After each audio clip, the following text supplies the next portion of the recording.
So, welcome back. Welcome to our second roundtable on mobility and attractiveness. Our border is going to be back. As I said, I would like to remind you that you can ask your questions on Slido, and don't forget to specify who you're asking this question to. Every day, over 500,000 people cross the border from France to other countries to go and work. With the COVID crisis, border closures, home office becoming more the norm, is this having an impact on the attractiveness of cross-border territories? I suggest that we can talk about this together with our speakers. They are going to explain how they faced the first lockdown, how they are still facing this crisis, and the fact that there is such a strong relationship with the neighbor countries. Is this a good thing or not? Are they more dependent or not? So we have Frédérique Bonnard-Le, your Vice-Présidente of Finistère Département, Vice-President of Brest Metropolitan Area. We also have the Mayor of Thionville with us, Serge Busco, your State Councillor of the Republic and Canton of Geneva, Luciano Caveri, good morning, your Regional Minister, Assessor, Autonomous Region of AUSA, and Thierry Malez, CEO of Transdev. Thank you very much for being with us. This morning, I'm going to start with you, Mr. Cuny.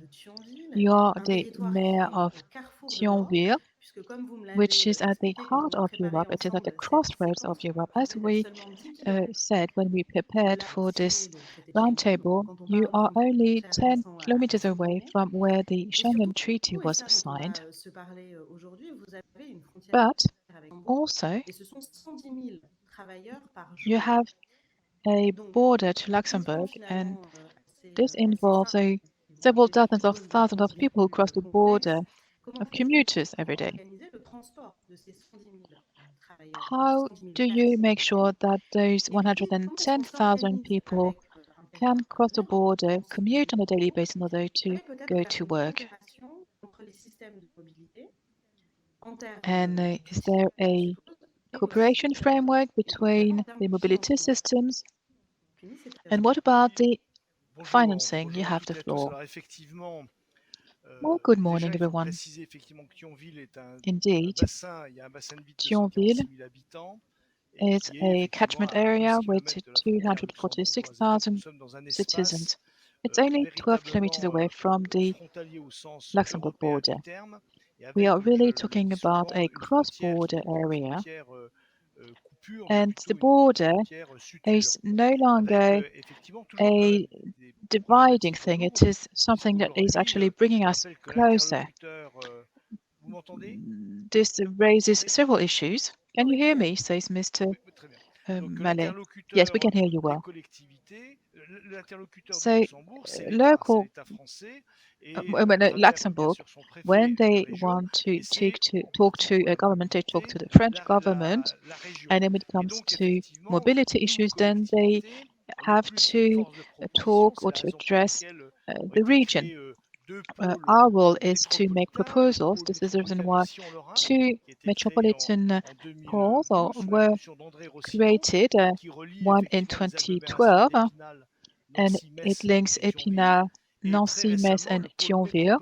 And more recently, in the North Lorrain region between Longville and Thionville was created. Approximately 356,000 people really living on the border. You have those constant migrations, if you will, and we are, so to speak, the collateral victims of that of those European dynamics, because roads haven't been expanded. We still have a small highway. The train line between Metz and Luxembourg only has 2 tracks. for the regional train, the high-speed train, and also freight trains.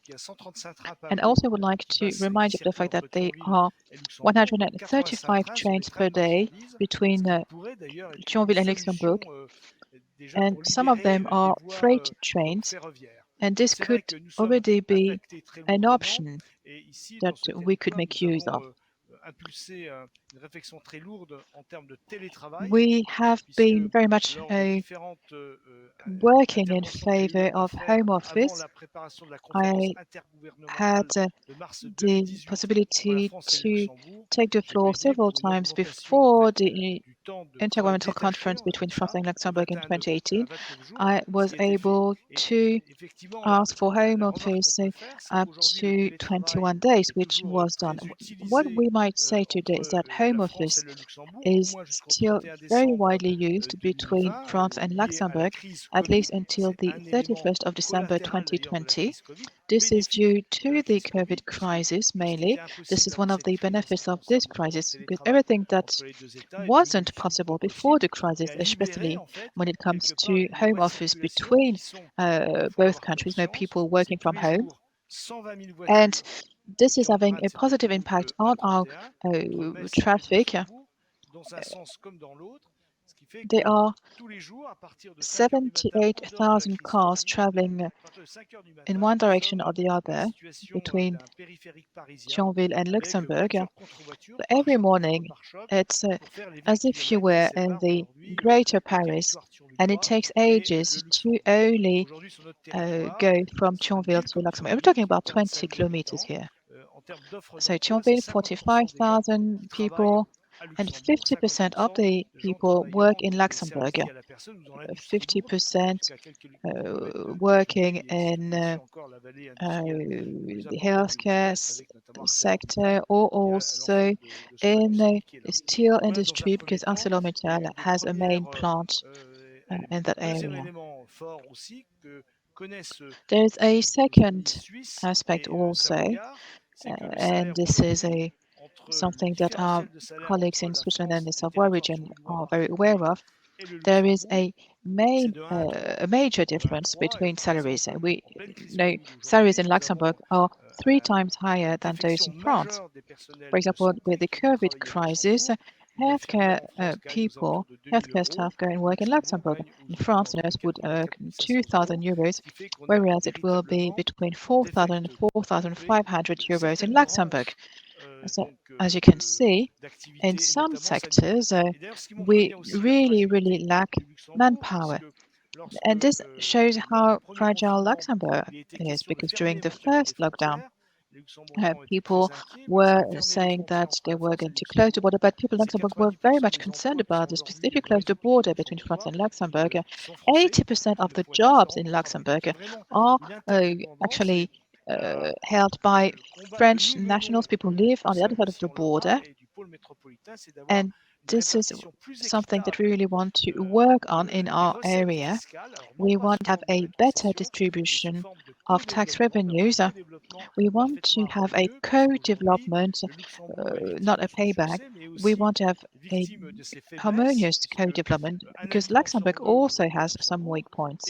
One person out of 2 in Luxembourg is French, and one person living on the other side of the border out of 7 now in France is from Luxembourg, because real estate is so expensive in Luxembourg that people cross the border to go and find cheaper accommodation in France.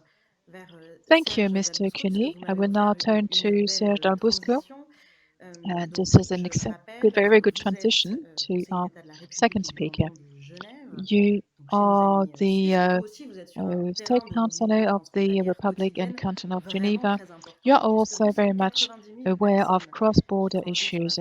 In your case, we're talking about 90,000 people who cross the border every day.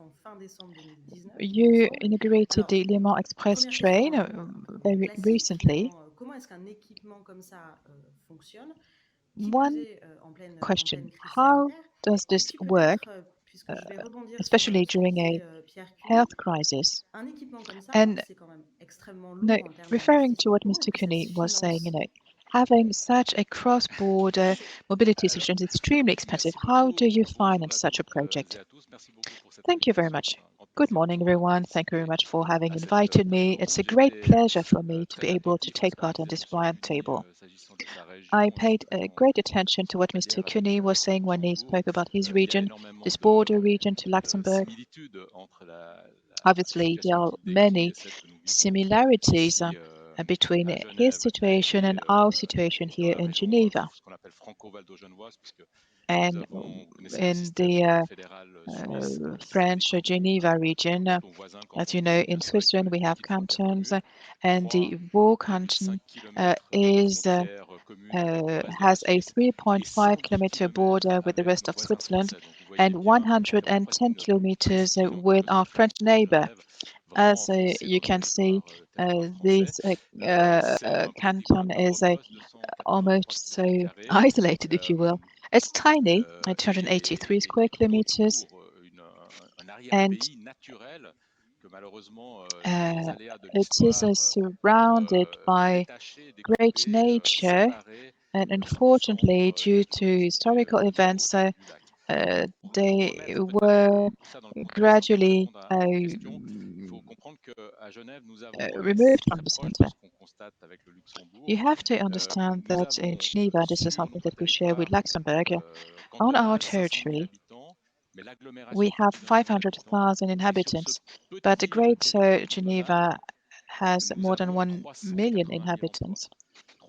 And on the country, we have 380,000 jobs held locally by people who live there, 240,000 locals.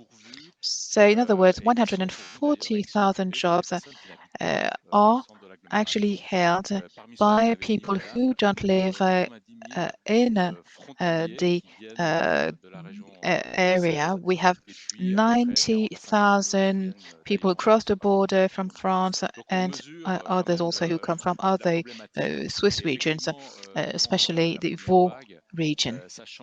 And during the first wave, this was an issue, bearing in mind that 60% of the staff who work in hospitals in Geneva are people who actually live in France. And as you can imagine, things were extremely complicated. Quite fortunately, no borders were closed, but hospital staff was still able to cross the border and go to work. We had some concerns at one point in time, but fortunately, quite luckily, they were still able to cross the border and go to work at the hospital. There are other strategic industries where we have lots of border workers, IT, raw material, trade. So mobility really is of the essence. And a few weeks before the start of the health crisis, we witnessed a major change in terms of mobility with the Le Mans Express. This is a cross-border commuter train. 230 kilometers of the railway network are now interconnected between France and Switzerland, although in the past you really had two distinct networks. And thanks to this new track that was built and the convention to build that specific track was actually signed approximately 100 years ago, but it was finally inaugurated last December. It wasn't the best time ever because there was this major SNCF strike. I guess this would really it was probably the worst case scenario. I think it was really as bad as you could have imagined. The strike lasted until the end of January. Then we were able to operate the network in a satisfactory manner, but it was a bit chaotic because we didn't really have enough time to start the process, to get it running normally. That despite all this, commuters were interested in this service, and people who used to be more isolated from the Our Valley or from Annecy were able to catch a train and go to Geneva quite easily without having to change trains. And now we have 5 new stations in the canton. All this only lasted approximately 6 weeks until the lockdown at mid-March. As you know, here again, everything was interrupted due to the pandemic and the lockdowns. There were fewer travelers, with obviously the exception of healthcare staff. So we had to restart our system again, and this was a bit chaotic again. Nonetheless, we have a mobility offer that provides people with another option, because obviously if you have to drive to Geneva, if you have to cross the border by car, people look for alternative routes in order to avoid traffic jams, and this has a very negative impact on small villages because they see greater traffic. So hopefully this health situation will eventually improve, and we hope that the alternative solutions that we're offering are going to prove successful, and hopefully in the future the only problem we'll have to solve will be to meet an increasing demand, because usually if you have a good offering, people use it.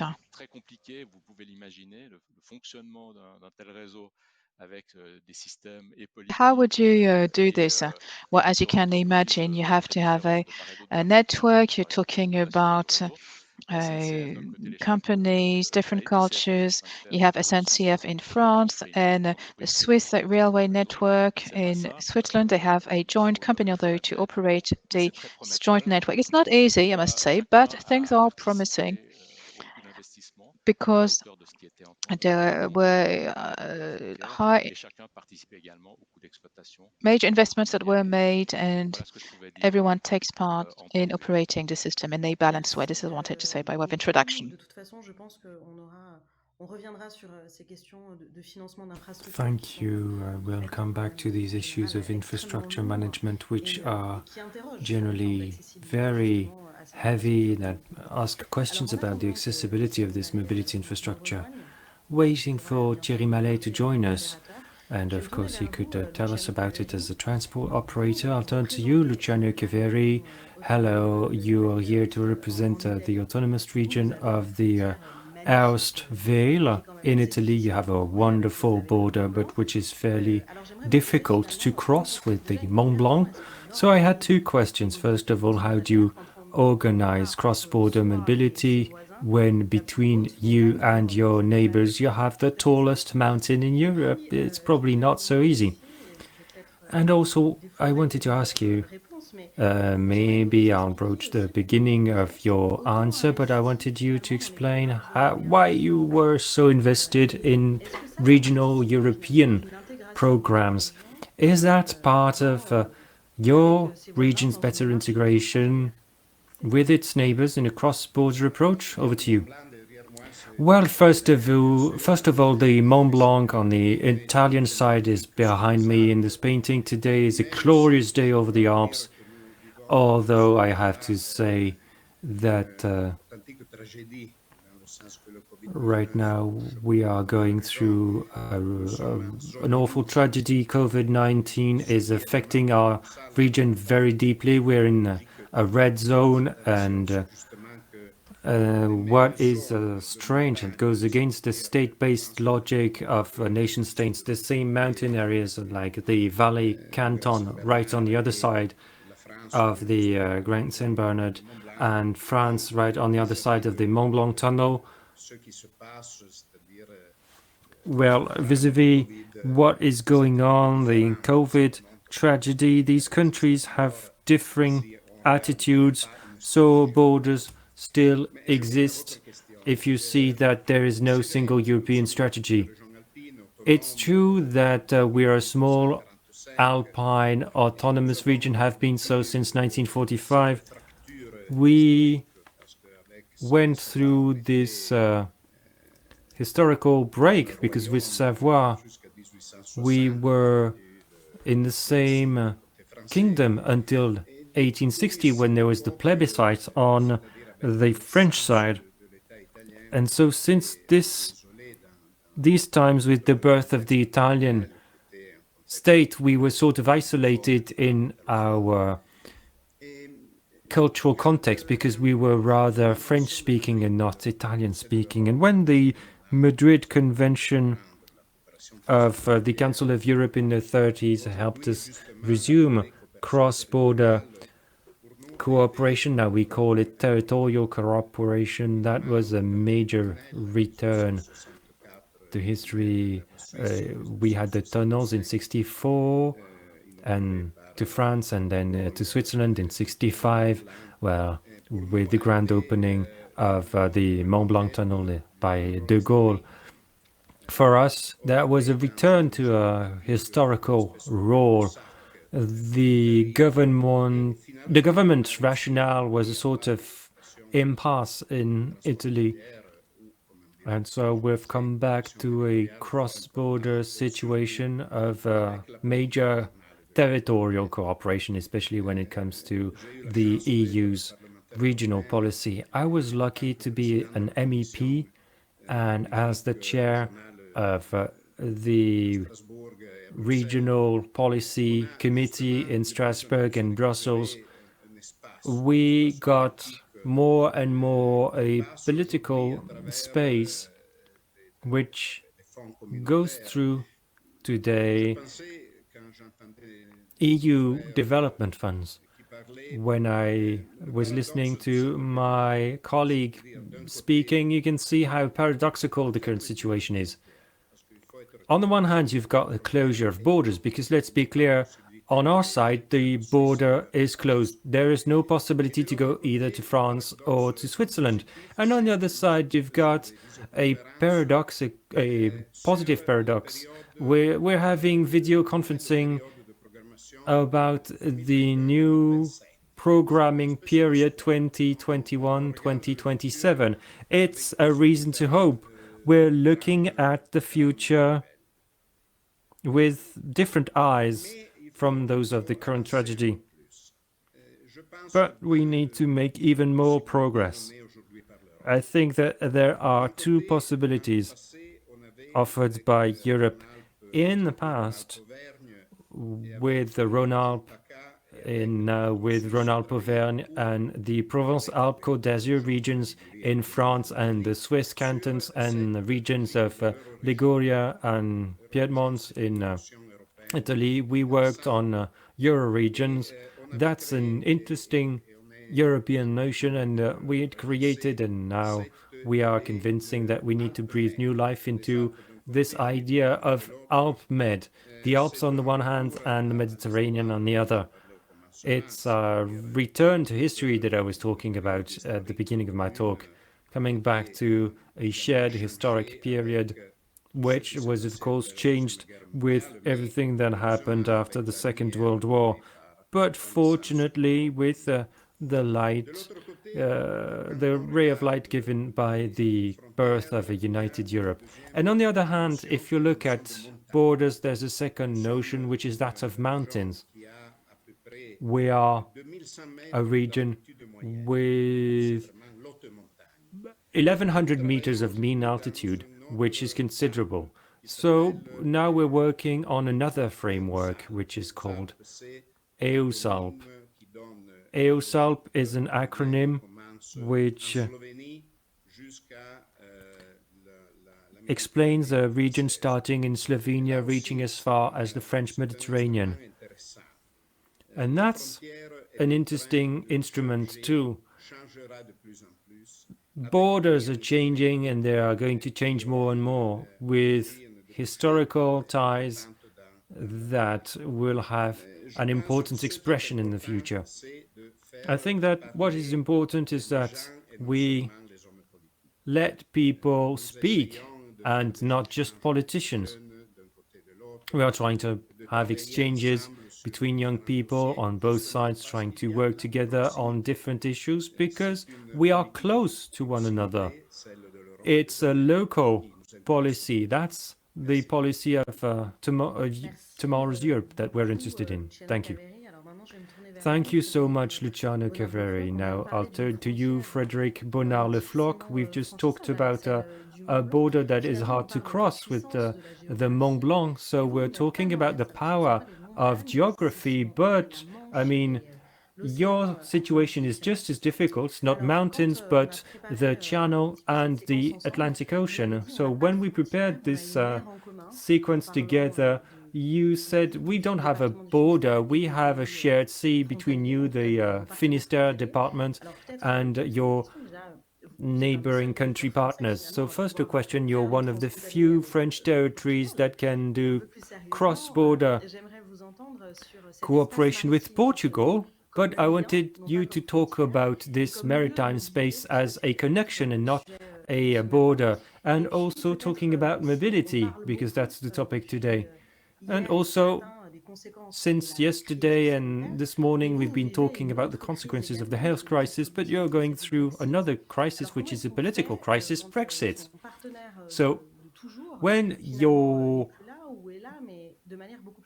long-standing historical partner is no longer really there or on a more difficult basis, well, yes, you're right to talk about the strength and the consistency and of the geographic realities of territories, which leads them to take a slightly different look at things from central and national governments, because we truly experience a reality, that of the Atlantic and the channels, like it's a mare nostrum as the Mediterranean is for Mediterranean countries. But from Belgium to Portugal, there is a cultural identity with shared practices and deep mutual knowledge,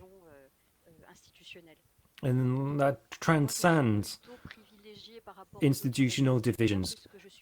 I am rather privileged compared to the other speakers because I think that more or less everybody knows where Finistère and Brest are on a map of Europe. That's an advantage, and that shows how much of a peninsula this territory is. We are Europe's forward harbour in the west. We have a maritime border with the British Isles.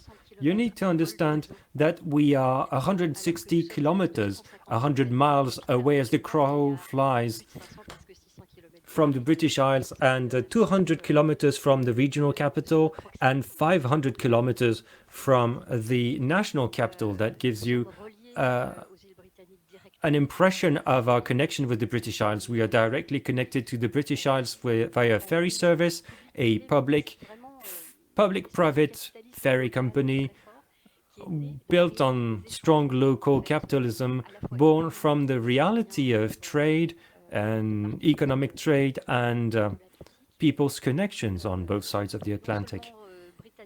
So not only Brittany Ferries, a French company with French flag and French sailors, connects the harbour of Roscoff to Plymouth, but also Roscoff to Cork to transport people and goods. Now 80% of Brittany ferry passengers are British. Freight accounts for about 20% of the turnover of the company. That's roughly 6,000 lorries a year for Roscoff, Plymouth, for instance. As far as we are concerned, we are not at all in a hurry to become a cross-border region again on a legal basis, because that's not at all how we live. We are a region where we've had long-standing old cooperation with Ireland, with Britain, and we don't want at all for the Atlantic to become a border again, because unfortunately in these troubled crisis times now, the border, especially the maritime border, is a source of death between Dover and Calais. People embarking on makeshift boats, trying to go to a United Kingdom where they could flee from the horrors that they have left behind to try and reinvent their future. So we're not at all in a hurry to become a border region again. We have 1,400 kilometers of coastline, major French ports like Le Guilvinec. Our department is intrinsically turned towards the sea, and of course, its main identity is maritime, but also agricultural, because in common with all the regions on the Atlantic seafront, that's something that we have. Our connection with the British Isles as a Celtic country, this Celtic identity, think about the language or popular culture that is attached to it, is very old. But more broadly, we have the same connection with all territories on the Atlantic seaboard, for instance, working relations and trade relations that are very strong with Portugal.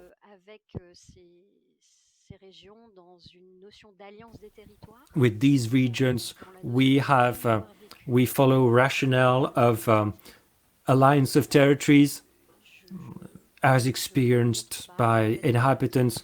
I can prove that with the fact that we have department agents working at the Cornwall Council in British Cornwall, have had for 30 years, over 30 years of formal cooperation, and also cooperation with Alto Minho in northern Portugal for the last few years now, since 2016. This peninsular position has some major handicaps.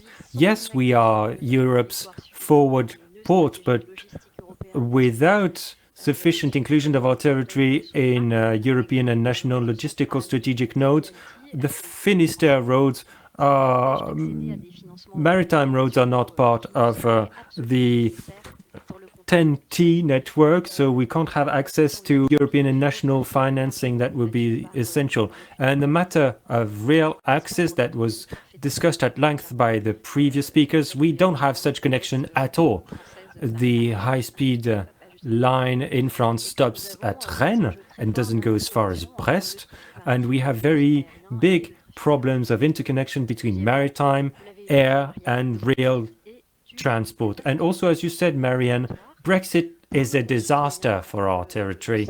For our citizens, some of the rural municipalities in central Brittany have over 15% of British citizens. There are over 13,000 British citizens in Brittany living there permanently. But also, from the economic standpoint, Brittany ferries is at the risk of dying because Brexit will make things a lot more complicated. It will make fishing more complicated. We are a big fishing territory. We also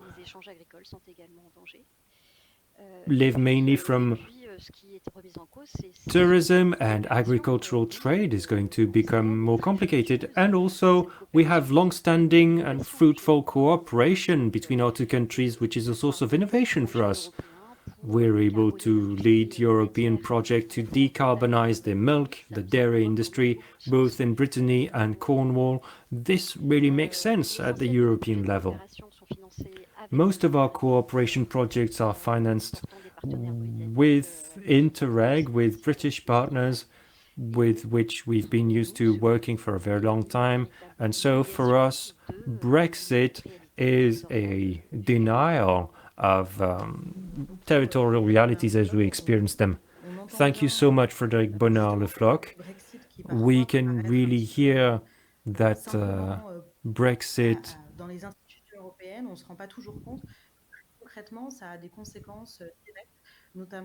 is not always seen in its full implications and direct implications in European institutions, and you can see the impacts.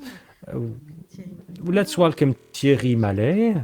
Good afternoon, Thierry Mallet. You're CEO of Transdev. I wanted to ask you now, because we've talked a lot of transport, of people, and so with Transdev, you transport 11 million passengers every day internationally, well, not just in cross-border areas, but in cross-border areas, there's an iconic project for this good connection between two major cities on both sides of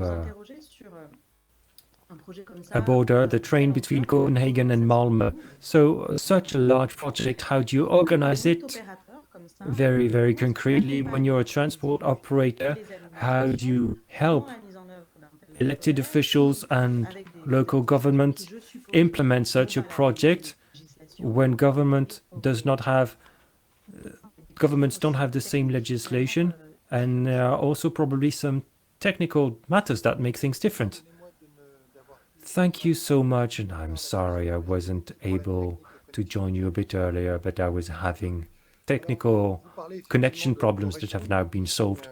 You were talking about the Øresund, which is a link that Transdev has been supporting for nearly 10 years. It's a real link that now exists between Denmark and Sweden. It's a real link which is first and foremost organized with a fairly original governance setup, because we have a dedicated, limited company. So first the Danish organizing company, and then 6 different organizing authorities in Sweden, because on the one hand, the train has a limited run in the Danish countryside, but then it goes over 200 kilometers deep in the Swedish countryside. So you have the equivalent of regional trains with trains every half hour. Then that's also a sort of regional express train. In the Malmö region, you have trains every 15 minutes crossing the border. So you can have a fine coverage of the territory with 6 organizing authorities on the Swedish side, but also strong service between the two countries. It's organized in a fairly original way, but then there are 2 operators, because there's a Danish operator and a Swedish operator, Transdev, operating the line between these 2 countries. Now, over 27 million people are transported every day. So 50,000 people on off days, up to 150,000 people every day. So you can see the importance of the connection between the 2 countries that works both ways.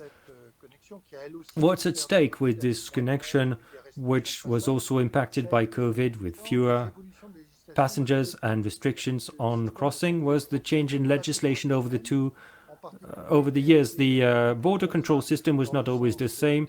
It was a lot more restricted from Denmark to Sweden to avoid the arrival of migrants, with very different legislations, more favorable in Sweden, inciting people to come and become settled in Sweden. Hence border controls, which meant that the system was fully balanced at first, and then it was a bit disrupted because we needed to have systematic identity checks in one way but not in the other. And you can see how effective it is to have a single organizing authority with a grouping of the various entities in order to make this living area a reality. One of the impacts of COVID and the crisis we've just been through is the notion of a living area. That's a very important notion. The LOM in France saw that living areas are not limited to administrative territories, and sometimes people don't live only in metro areas, but sometimes live 30 or 40 kilometers around these metro areas. And so physical borders are less obvious.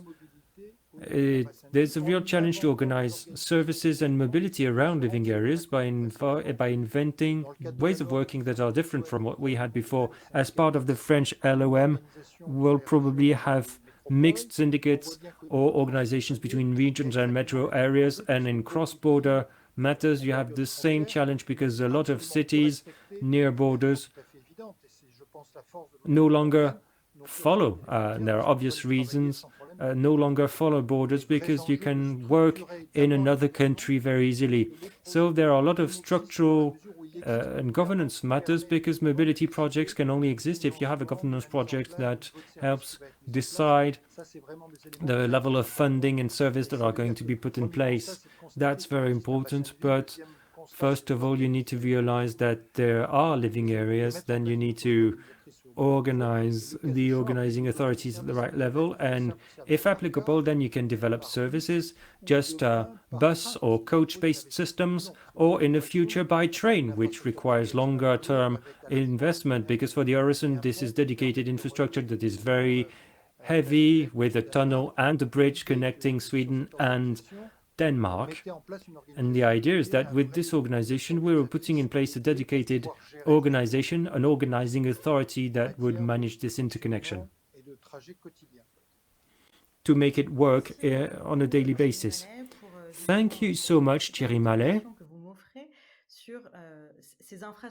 for this perfect transition about infrastructure, very heavy infrastructure when you want to put it in place. Thierry Mallet, Pierre Cuny, let's come back to your connection with Luxembourg. You have a metropolitan express train between Nancy and Luxembourg. This is what you want to do. It's going to be delicate infrastructure to put in place and difficult to finance. But I wanted to talk about financial equalization. When you're faced with a country which has very beneficial taxation, and so with a financial system that is very different from yours, how do you concretely finance such infrastructure, and how do you split the funding? Well, first of all, I'm glad to hear everybody, because we are in border regions, but with completely different ways of looking at things between the sea and the mountain. And so we are very close to the Geneva model, very close, because on the one hand, the number of border commuters who go from one country to the other, and then the solutions that are offered. The only difference is that in the Geneva Canton, there have been tax transfers that have been organized for nearly 20 years, and so the taxes that are collected on French workers working in the Geneva Canton, we have a transfer to the regions of Savoie and Haute-Savoie. That's not still the case with Luxembourg, because now let me remind you that all of taxes on French workers working in Luxembourg, all of those taxes are kept in Luxembourg, and that's what separates us. That's why a number of us have become mobilized, either with requests about tax transfers, as is done in the Canton of Geneva, or I'm leading a co-development model saying that we don't necessarily need the full transfer of 3 or 3.5% of all taxes collected, but we need to have a European view. And here we're coming back to a European view of infrastructure that can be financed on both sides. That was my first point. Second point, given the environmental challenges, I think that rail, but also electric transport with Transdev, rail is for us the most plausible solution. You know now that the A31 motorway is going to get an extra lane. We're going to move from 4 to 6 lanes. We've been waiting for it for 20 years, but it will be entirely funded from the French side. But this is simply an upgrade of infrastructure that should have happened already in the 20th century. I took this example, but could you imagine now we are the second most heavily trafficked Eurocorridor from Rotterdam to Perpignan, going through the Lorrain region? Could you imagine that now between Beaune and Lyon you have a 4-lane motorway? Now we have a 4-lane motorway for such international transit, regional transit, a big region, because as you said, we are in a big region with over 15 million inhabitants, Luxembourg, Saarbrück, Brussels, and also local transit, and we only have 4 lanes. But that solution is not a future-proof solution for me. We need to upgrade the infrastructure And the solution for the future is what the colleague did with the Le Mans Express, i.e. An express regional network. As the chairman of the Lorrain corridor, the European Metropolitan Center of the European corridor connecting Nancy, Metz and Thionville, we want to create an express regional line, a project that was selected by the French Railways as a major development area for express regional lines. So, first of all, there was a first step that was made at the Intergovernmental Conference. Now, 110 million euros are put on the table by Luxembourg in order to finance rail infrastructure to the tune of 100 million and 10 million to help us have park and rides, car parks around our stations, but we need to go much, much further. So during an informal meeting, the regional president, Jean Rotner, the regional prefect, Prefect Chevalier is fully aware of these approaches. I met with the Vice Prime Minister François Bauche so that we could make progress as part of this European recovery plan, which is mostly geared towards mobility. We need to have a European project for a metropolitan express network that would connect Nancy to Luxembourg. That is a first avenue. The other avenue is work from home. Right now, we've moved from 21 to 29 days, but this is so-called posted work, as we call it. You could consider work from home as a way to work just as if you were in your company, but digitally. When it comes to work from home, we need to find possibilities allowed up to 56 days. Up to 56 days, because otherwise the social contributions would have to be paid in France, and that's not acceptable to Luxembourg. So between 0 and 56 days, the taxes that are collected either don't go to Luxembourg or France, but taxes that are split as part of an equalization fund that would help develop infrastructure for mobility, because you can see that with the colleagues, what's at stake is mobility, intellectual, digital mobility with what we are doing right now, but also physical mobility with the infrastructure that we need to build. Let me remind you of this once more. We are in the Lorraine region, and we are the region that's got the really poorest level of infrastructure. TGV is something we got in 2017 only. Had TGV trains going to Europe, to Strasbourg. So this shows how Europe is seen by France.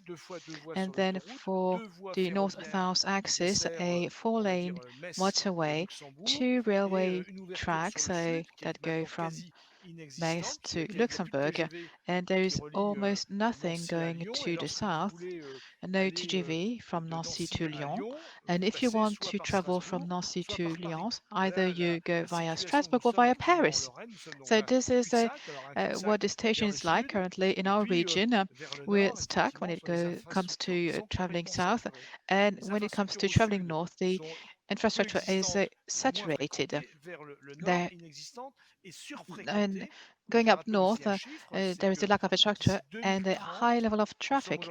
And also remind you of the fact that by 2030, out of the 110,000 commuters, that go from France to Luxembourg, in 2030 we expect 170,000 people. So the objective is not to build infrastructure that will only be used by Luxembourg. We also want that infrastructure to allow people from Luxembourg, companies from Luxembourg, to come and settle in France. And maybe we should also think about tax-related issues. Thank you.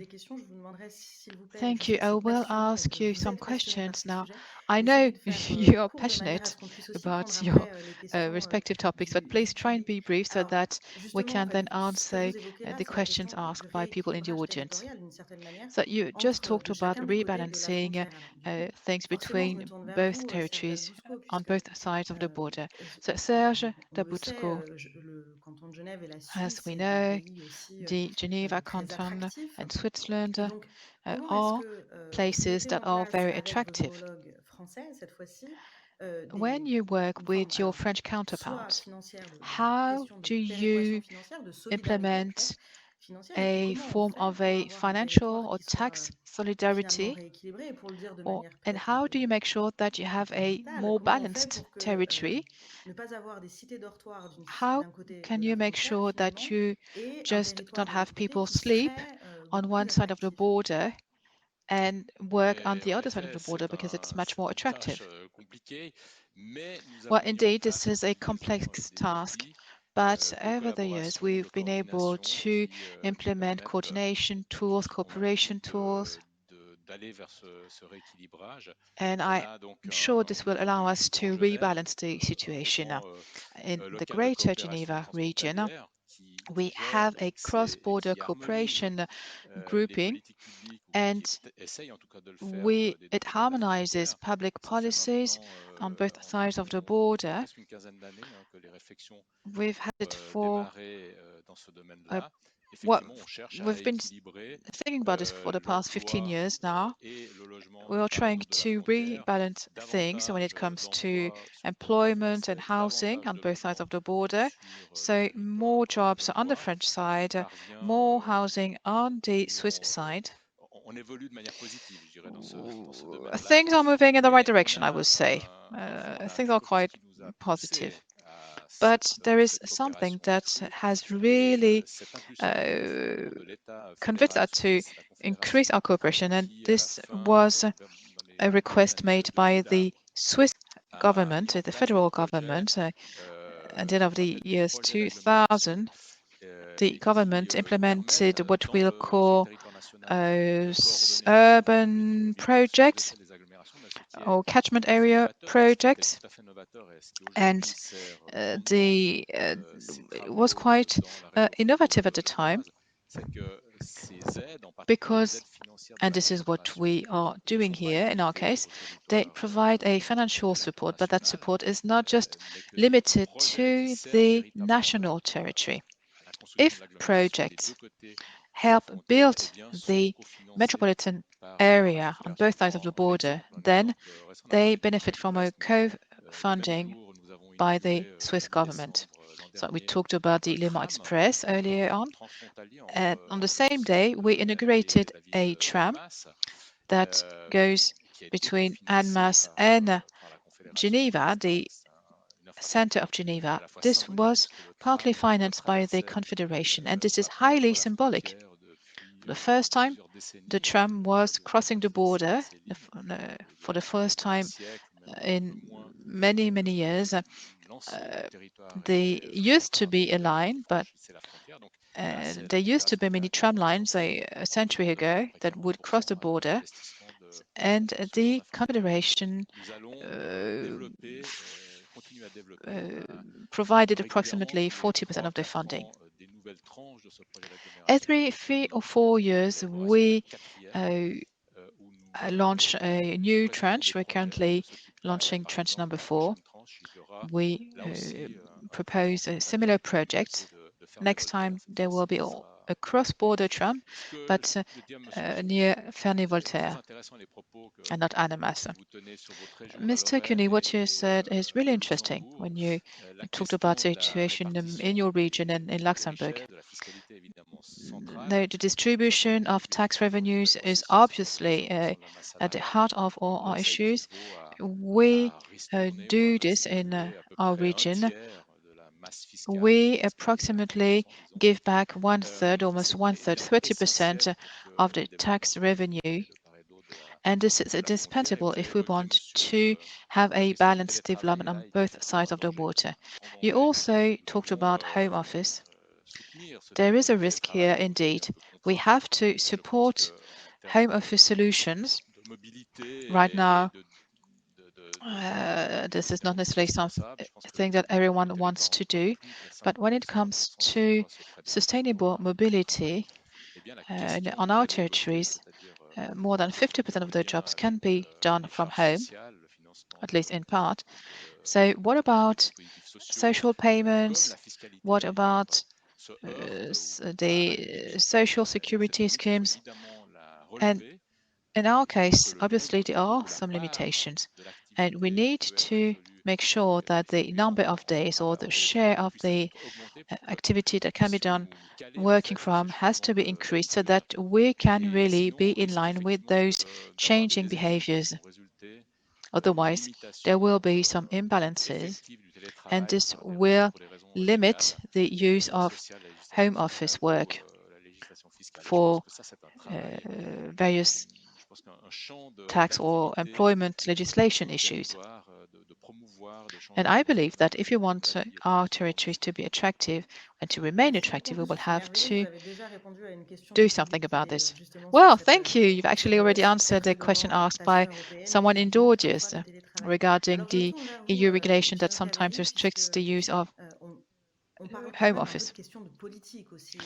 I have a question to you, Mr. Caveri. It's also about policies, isn't it?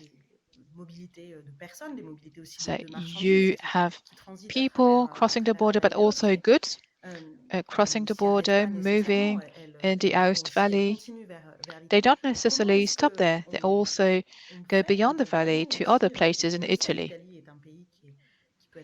We know that Italy is a country where there can be a strong political cleavage. How does this also impact the way you see cross-border issues, the way you see Europe or want to have more Europe? Well, this is once again one of those paradoxical situations in France. When the EU was created, well, it wasn't called this way at the time, but for many, many years, people were extremely enthusiastic. They were, but this was just about people's feelings, not so much about concrete things. And this time again, it's people's feelings that we are seeing it. There seems to be some sort of an anti-Europe wave, the five-star movement, for example. And some people tend to criticize what is happening at the EU level. In our region, I think that the situation is not that serious, especially when you live along a border, because sometimes people say that borders are the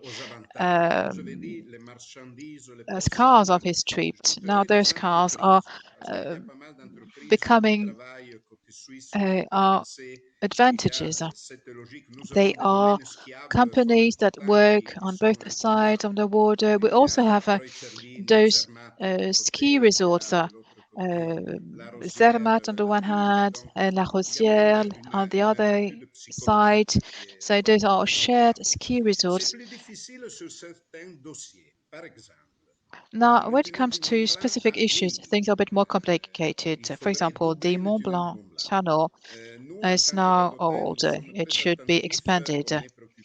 We pay a close attention to the number of trucks that will travel through our valley. We could imagine a cross-border link that would be different from the road tunnel. We don't have any international railway. We are thus having discussions with the French, but also with others. So you have to be inventive here. We are in the midst of a very serious health crisis, but you still have to be visionary. When I see what happened after World War II, and we had two international tunnels built, in that case, there was a true shared European vision. Nowadays, things are more difficult, and I'm wondering what's going to happen after the pandemic. Are we going to have the same kind of vision as the one that we had after World War II? Lots of enthusiasm, lots of energy. People wanted to do things. People wanting to do new things. I don't know. I think we really have to be attentive to what will happen then. Thank you. This is almost a philosophical question. Because we're talking about philosophical aspect, but also political aspects. I will now turn to Mrs. Le Floc'h.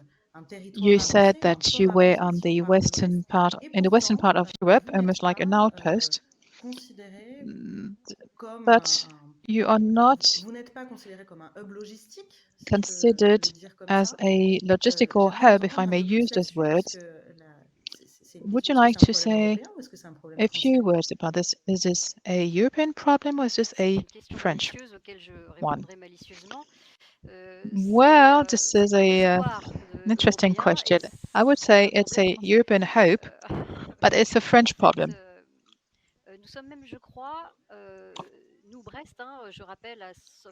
In Brest and Roscoff is 160 kilometers away from the British Isles. We are the place that is the furthest away from the European transportation route, which is extremely paradoxical. So why is that?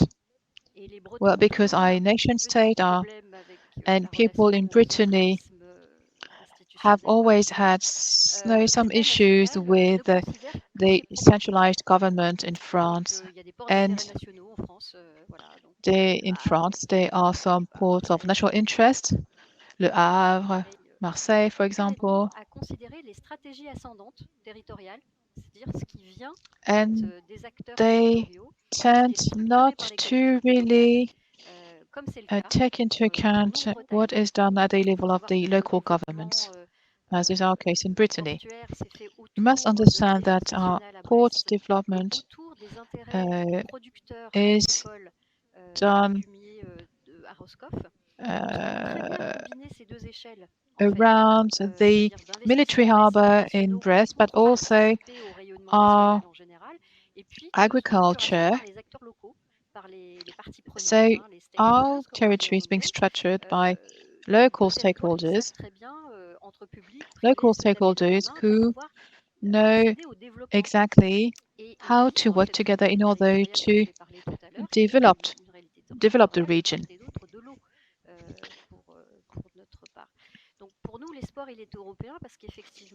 So we have a European hope because right now mobility issues are not part of the plans between the state and the regions, which is very unfortunate. As I told you, we don't have any high-speed train that goes all the way to our department, and we find it difficult to find combination systems as Europe is inviting us to do. So it's difficult to have a good logistical networks. Well, we're okay with airports. We do have a few of them, even though they are threatened slightly. Here again, because of the strategy adopted by the national company. So here again, referring to the national level, but we really do count on the European level to allow us to carry out those huge investments, which would really make a difference. It would really help us develop at the regional level, but it would also be good for the image of France at the international level. 60% of ocean research work is done in our Finistère department. So Brittany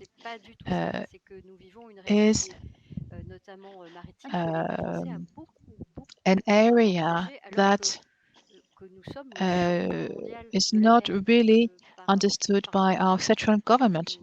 We are sea champions and we are not necessarily considered as a region that can play an important role in the maritime sector. This is why we place many of our hopes in Europe.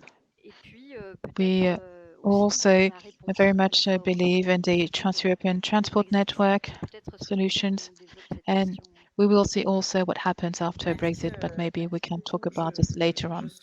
vais rebondir avec vous, Thierry Mallet, justement. Thank you very much, Vous êtes PDG de Transdev, mais vous Thierry avez Mallet. aussi As we d'autres said, you casquettes. are Et the ce qui était CEO of intéressant aussi Transdev, but you ce dont on vient de se also parler, c'est de dire que have other l'attractivité, elle passe responsibilities. bien sûr par la mobilité des So maybe, personnes quotidienne et what we all know that mais elle if a passe aussi territory par wants to be finalement attractive, la it has mobilité to des allow marchandises et people les enjeux to de logistique. Et c'est be là-dessus mobile que and to j'aimerais travel également around vous interroger, easily. But this is comment est-ce also que, true selon vous, et c'est d'ailleurs une question qui nous est posée when à it travers comes l'application to Slido, comment the est-ce qu'on peut coordonner une organisation movement of de goods. transport de marchandises And this is a Slido et de question. When logistique you de are manière plus a vertueuse company aussi that dans ces zones transfrontalières? Est-ce ships que vous goods avez and peut-être à moves travers goods votre around and expérience is logistic d'autres company, réponses? how do you Alors, la logistique make est sure that effectivement you un take élément all the important parce que la parameters into logistique, account? Well, elle est logistics un élément indeed de création de valeur is extrêmement a important pour les very important collectivités. aspect. It Elle permet creates a lot of effectivement value. de desservir les produits locaux, mais également It d'amener allows des to biens et des produits sur move certains territoires et local de goods circuler dans around, but ces also territoires. to ship specific On a beaucoup goods parlé to du fret ferroviaire specific qui en France regions. reste pour l'instant We extrêmement talked about minoritaire, rail moins de freight. 10%. In Il y a une France, ambition it forte only de accounts porter à for 20%. Et la 10% of raison est the movement of une goods. partie massive The target is des 20%, transports vont but pouvoir se nonetheless, faire par camion. Et most on a vraiment of those effectivement, goods are going to be je shipped dirais, l'enjeu, il est double. Il y a un enjeu effectivement d'un côté de by congestion et deuxièmement un enjeu trucks. climatique. So you On le have sait bien et on ne peut pas congestion aujourd'hui, issues, quand on parle but mobilité, also ne climate pas issues. effectivement When évoquer we talk tous about les enjeux mobility climatiques qui nowadays, sont avec nous et la obviously we nécessité have effectivement de to réduire notre empreinte also et donc d'aller mention probablement vers une mobilité associated qui est une mobilité environmental un peu moins issues, choisie, un peu moins subie, and we au need to télétravail think about our plutôt footprint. en matière de bien de We service et should d'organisation de also have distribution. the C'est un élément possibility to important. better choose Donc, il faut bien what que kind of il y aura la mobility nécessité solution we effectivement want to de have. séparer And deux Home niveaux. Office can Un niveau help us there, for probablement de example. So there are distribution two urbaine things here. dans lequel There is this effectivement first level, the l'espace et first layer, l'accessibilité en urban résultent distribution. We are dans ces talking about mobilités. a On a besoin limited effectivement très rapidement de surface passer area. à un système de distribution beaucoup plus propre, We plus need électrique de to distribution. Et very on a rapidly d'autre move part des towards lignes a des longues distances sur cleaner lesquelles system, on for n'a pas example, with aujourd'hui de solution electric intégrée, on n'a vehicles. pas de solution forcément And then durable. we have the On second l'aura, layer, the second mais le level, rail ne pourra faire where que we have peut-être no 30% dans le electrical meilleur des cas, solution for now. probablement pas en So France, mais dans d'autres railway, pays où rail là où il est à 20, on peut espérer passer à transport 30, could mais be on n'ira pas non plus au-delà de cette part of the limite compte solution, tenu des but impacts the des maximum investissements en infrastructure qui sont percentage bien would be horizontaux. On ne va pas nous 20% or permettre forcément 30% in de some répondre à tous ces besoins. places. Donc on sent But bien because of the qu'effectivement major cette investments solution needed, we serait won't be au able to niveau go very européen much beyond avec that. des flottes progressivement plus propres sur la longue distance, de So at créer the European des level, points de we ralliement, are des points qui going vont permettre to de have, circuler I sur believe, cleaner cette fleets. grande distance pour Then refaire de la there will distribution be locale, some probablement en hubs that anticipant will beaucoup plus cette collect mobilité. Je ne crois some pas of the aujourd'hui goods in order qu'on pourront to faire des progrès en matière de ship them mobilité, qu'il s'agisse des to personnes ou the par exemple des smaller marchandises, places, sans to rentrer dans une logique local véritablement areas. plus forte But de cette mobilité si on souhaite qu'elle soit plus maîtrisée et plus propre. Pour moi, c'est un élément clé, we sachant will que cette really have to mobilité est think un about élément the essentiel framework, de la qualité des because services logistics territoire et de l'accès des definitely produits is sur ces an territoires indispensable, au marché essential et de aspect l'accès of effectivement des habitants de ces territoires à un certain nombre de produits. Donc il est vraiment c'est the une pièce indispensable qu'il access faut that people continuer have to d'organiser, those de goods. maîtriser. Alors, il y a plein So we really have d'initiatives to continue and qui sont work on this. There are parties many en initiatives that matière are de verdissement des currently on the flottes, la way. FNTR ou When TLF it qui comes sont to en France greening the deux fleet, organismes importants. La TLF FNTR, c'est la partie du and transport routier, FNTR that are two le important transport illicite de organizations in France France. s'engagent One progressivement for dans une road transition transport, écologique. Ils sont bien they conscients are que committed effectivement to les camions vont rester undertaking prédominants et a il faut qu'on arrive environmental dans ce plan de transition, relance bearing in à mind interdire la that flotte au maximum, road en plus des transport actions qu'on peut will faire dans le remain secteur the fret. Il y a besoin most par ailleurs de important travailler également, sector, et but là we will c'est, have je to dirais, une renew the responsabilité plus fleets. des métropoles et And de there is s'emparer also de this ces second questions de aspect, but logistique this fret is more of the qu'il responsibility faudront of maîtriser. De toutes les metropolitan manières, areas. on They will a have avec, to je work dirais, l'équation on de la urban circulation transport. un vrai enjeu de maîtrise So de ce there is a foncier real partagé issue entre les here. voitures, entre les We vélos, need entre les to piétons, make sure et on ne that pourra pas faire d'économie there is à a un moment good donné au niveau des collectivités locales de faire un sharing véritable between arbitrage de pedestrians, between vehicles, between bicycles, etc. in the urban areas. You could envisage to have tolls, you could envisage to have specific times during the day at which people would be able to go somewhere with their vehicle, for example. There are all sorts of solutions. Well, thank you. Thank you for reminding us of those important issues. We are talking about environmental transition because this is something that is really important when it comes to mobility. We would like to have more options, green mobility options. And I'm going to ask a question to all of you, the same question to each of you. Please be very brief, 1 minute max, because then there will be other questions. And Nicoletta, at the previous, at the last roundtable yesterday, said that you really had to involve territories in the construction of Europe. How can we make sure that those border areas really play an active role in building Europe? And then who are those stakeholders who have to be involved in order to either have this good redistribution of tax and revenues? So how are you going to choose the stakeholders? Who are the stakeholders who are going to help us improve the situation? Pierre Cuny. Well, this is a very important question because prior to 2010, since the White Report, the Blanc Report, sorry, well, France used to think that it had no borders. And we suffered from this because each time we wanted to open up to areas like ours. No, it's the inhabitants who took ownership of their territory. Now, I'm a doctor myself. I'm from Nancy, and when I went to live in Thionville, well, at the time, people from Thionville would cross the border, work in Luxembourg, go shopping in Belgium, and then go back home. And the same was true for people living in the other countries. And the French authorities were very late in making the right decisions. They weren't really interested in what was going on the other side of the border, and there was no contact person, no one to speak to. The minister in charge of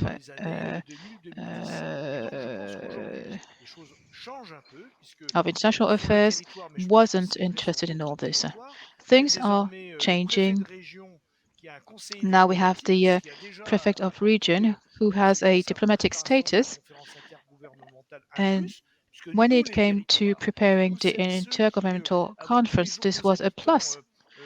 We, in those border territories, are very close to our fellow citizens. We know what is going on, and what was done thanks to the work done by the territories. We said that we needed to work on this home office issue.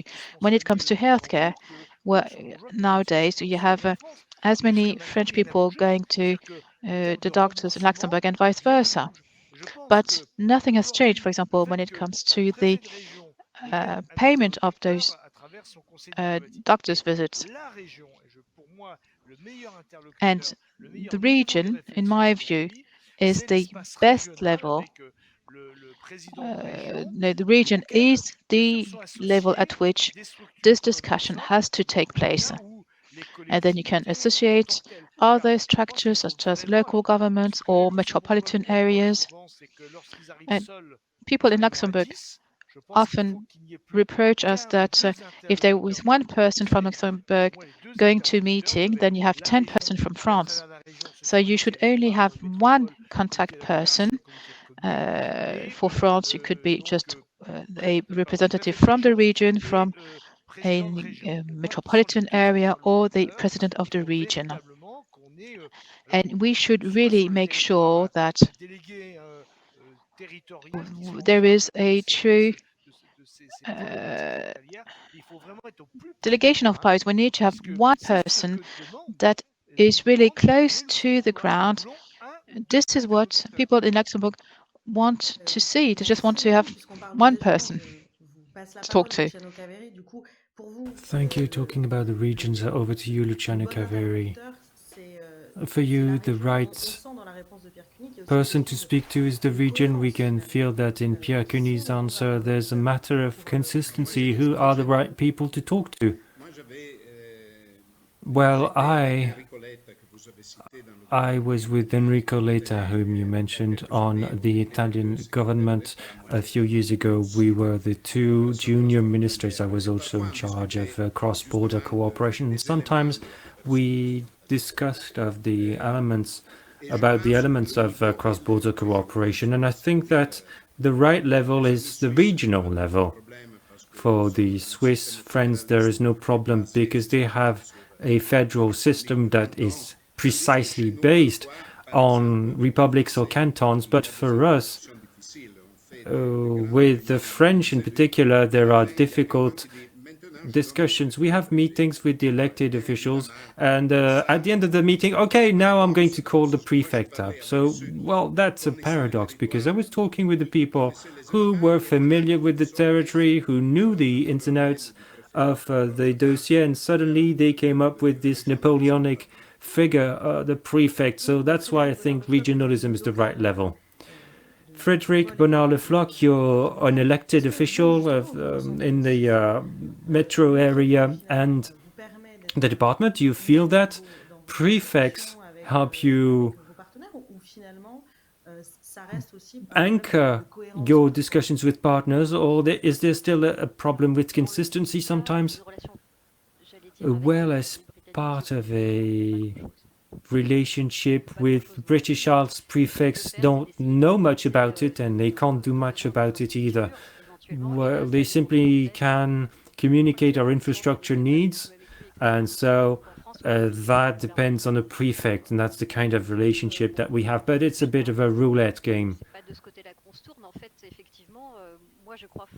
And that's not what we're currently looking at. I strongly believe in a Europe of territories because I experience it every day.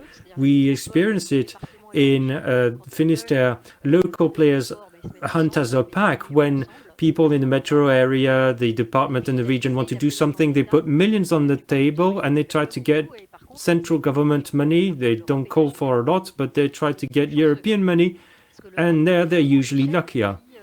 Because Europe is really the scale that understands the needs of our peripheral territories the best.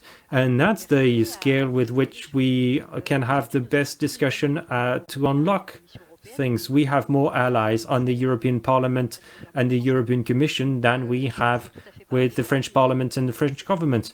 It's quite paradoxical, but that's how it is. The Brittany region is now leading intense diplomacy because its dream is to develop a Euro region with Celtic territories in Britain, especially Wales and Ireland. We wanted to add Cornwall as well because that's the area that we are cooperating with. Because of the crisis, the discussion has sort of stalled, but we have reason to hope in the whole region that we can re-establish this European identity, which is a lot more favorable to us than the Franco-French level, which most of the time does not recognize us and doesn't understand us either. I wanted to talk about the networking dimension, which is very important. We're very present in the CRPM, in the Conference of Cities of the Atlantic Arc, Atlantic cities, in Euro cities. All the European networks in general help us explain our requirements. We can also learn from best practices. We can create lobbies with others, and it's a lot more, infinitely more effective than what we can do at the national level. Although, of course, I have to talk about the FCCRE, which is always a great help.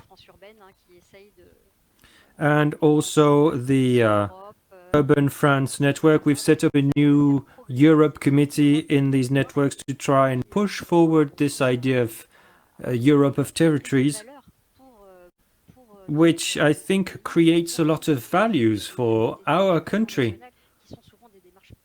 just as much as purely national approaches, which are always top-down. So it's really a recognition of multi-level governance and its subsidiarity that we need to promote. And let's also mention the work of the MOT, which is our host today. I'm not in this network, so I'm sorry. Well, you let me say it then. Serge del Busco, you're on the other side, not yet in the EU. Do you have this feeling sometimes that there's a lack of consistency facing you when faced with different actors, a lack of understandability? Is this something that you're looking forward to, having fewer people on the other side and maybe having a bit more support, stronger support with from the EU with an Aachen treaty between France and Switzerland, maybe? Well, anyway, thank you for asking me about a better way forward in terms of European construction, but I won't allow myself to talk about this. Coming back to what Mr. Caveri was saying, where it seems that the European identity is stalled more or less across the board, even in our country. So how to revive this sentiment whilst making sure that we are building up metro areas and conurbations? We'll need to take concrete action at the local level. When we see what we're able to do on both sides of the border, between elected officials in completely different systems, if we're able to prove that we can do concrete things that directly make the daily life of citizens easier on both sides of the border, indirectly you're pushing forward the European ideal, because you can show that you can solve things at the right scale, not with big theories or edicts or decrees. This simply with daily local action close to the citizens. And also, as far as we are concerned in our region, we're not just talking about relationships between functions, but also between people. There are friendship relations between people on both sides of the border, and that makes things a lot easier. We've got very good relationships with the representatives of the French government, the prefects, the Napoleonic figures, as Mr. Caveri called them. But what I can deplore is that the duration of terms for prefects is not long enough. Sometimes we can have quick personal relations with some of them, personal contacts, but if they stayed longer on given territories and if they were not moved around the territory regularly, the personal dimension would be further enhanced in these relations. Thank you. The point is well taken. Keep prefects in the territories for longer so that they can get used to these territories. I'm really, really sorry because we still had a lot of things to say, but we'll need to close. But anyway, thank you to the 5 of you for taking part in this panel discussion. We felt that, well, as operators or elected officials, we felt that you were really excited by all these subjects. We also understood that it was a daily constant concern, as Thierry Mallet recalled, with these big things at stake in the daily life of citizens with matters of transport and mobility. So let's stay with us when you're behind your computer screen. Thank you to our 5 panelists, and stay with us to watch a video together that is going to be a presentation of the critical dictionary of borders and about European integration that the MOT, the Transborder, Transfrontier Operational Mission, is a partner of. Thank you.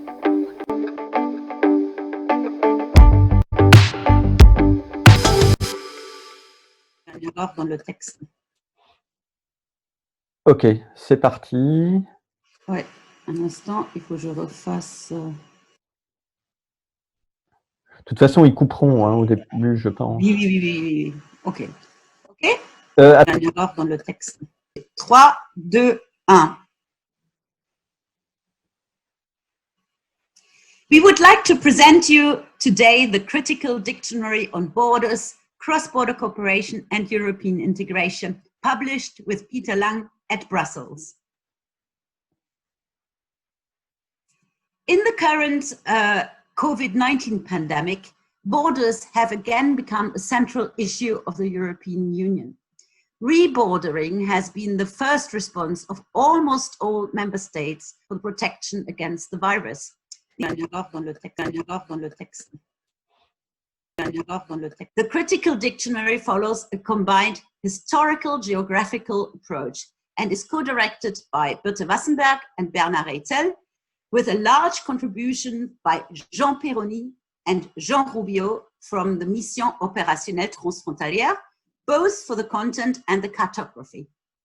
The dictionary has also been supported by the Transfrontier Euro Institute Network, TAIN, and is part of several Jean Monnet activities supported by the Erasmus Plus program of the European Union. Our project has already a long history in itself. I had the idea in 2008 when I started my multidisciplinary research activities on cross-border cooperation and was preparing at the same time my habilitation thesis on the history of the Council of Europe. As a specialist both of European integration history and of border studies in Europe, I realized that there was a gap between these two scientific disciplines. I also felt unable to geographically situate the multiple trans-regional borderlands in Europe.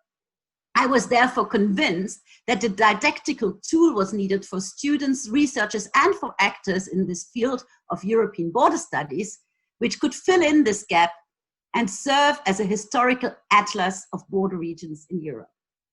However, it was not until a trilateral cooperation was started with Bernard Reitel, professor in political geography at the University of Artois, and the Mission Opérationnelle Transfrontalière, that the implementation of the project could be envisaged. The first step towards its realization was a collaboration with the DG Regio at the European Commission for the 25th anniversary of Interreg in 2015. And it has taken until now 5 years to finalize the dictionary. We are very happy, therefore, to be able to present this publication today as the outcome of a long and fruitful teamwork. And we would like to express our gratitude to all partners and institutions without whom this project could not have been implemented. The critical dictionary fills undeniably a gap in the scientific literature in border and European studies. In so doing, it pursues three main objectives. First, it establishes a link between two still relatively unconnected disciplines, European integration and cross-border cooperation. Second, it provides an interdisciplinary tool for students, researchers, and practitioners, which allows for the use of the critical dictionary as a practical guide for facilitating the development of neighborhood relations and the management of cross-border projects. Third, the dictionary orientates the traditional top-down approach to European integration by taking into account the multitude of local and regional initiatives which have, thus far, fed into the process of European integration. It is therefore a first step towards a new decentralized, territorialized approach to European integration, one that looks at integration as a mosaic of bottom-up processes identified by starting from the local and regional level of Europe's borderlands.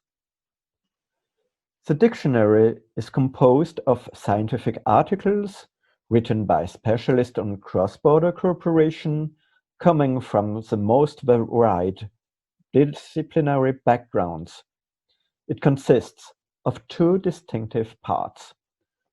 First, a conceptual section dealing with terminology and tools of cross-border cooperation, which answers some key questions, such as what is a region, a border, a cross-border worker, or cross-border governance.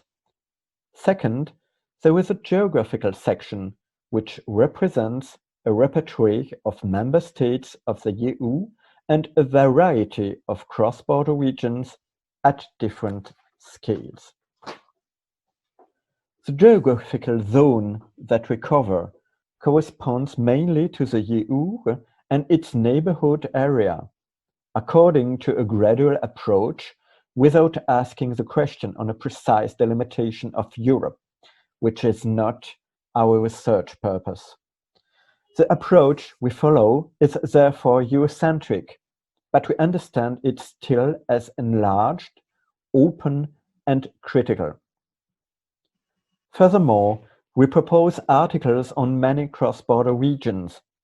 Thus, we have selected areas where cooperation appears as particularly emblematic. Besides, it seems essential to be able to propose a multiscalar analysis which takes into account local and regional initiatives in different regions in Europe.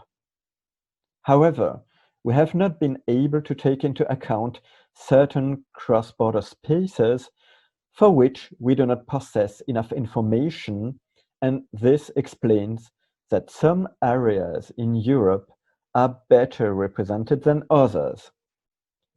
The critical dictionary is organized by means of keywords classified in alphabetical order.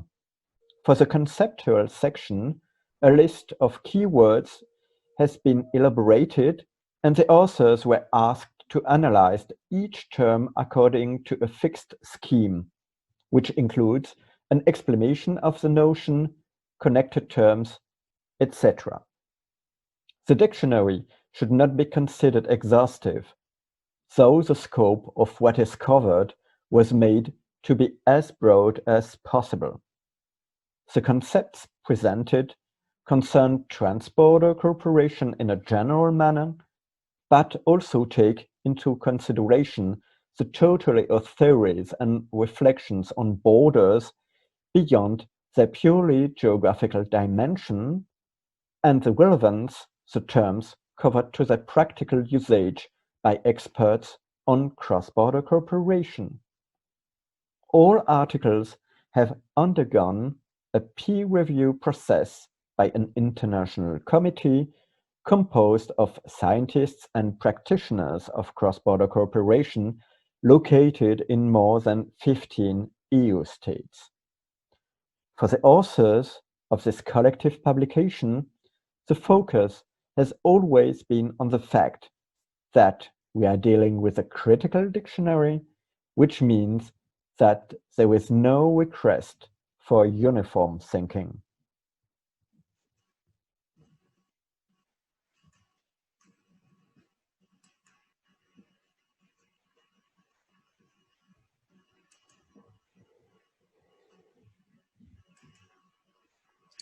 We would like to finish by showing you a certain number of examples of articles in the dictionary.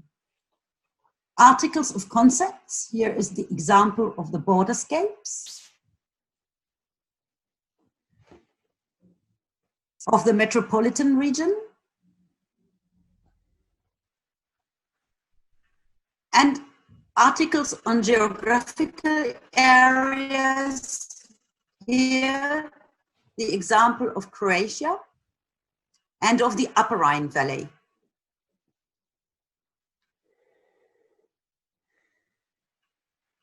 This shows the original maps at different scales, European, national, and border regional scale.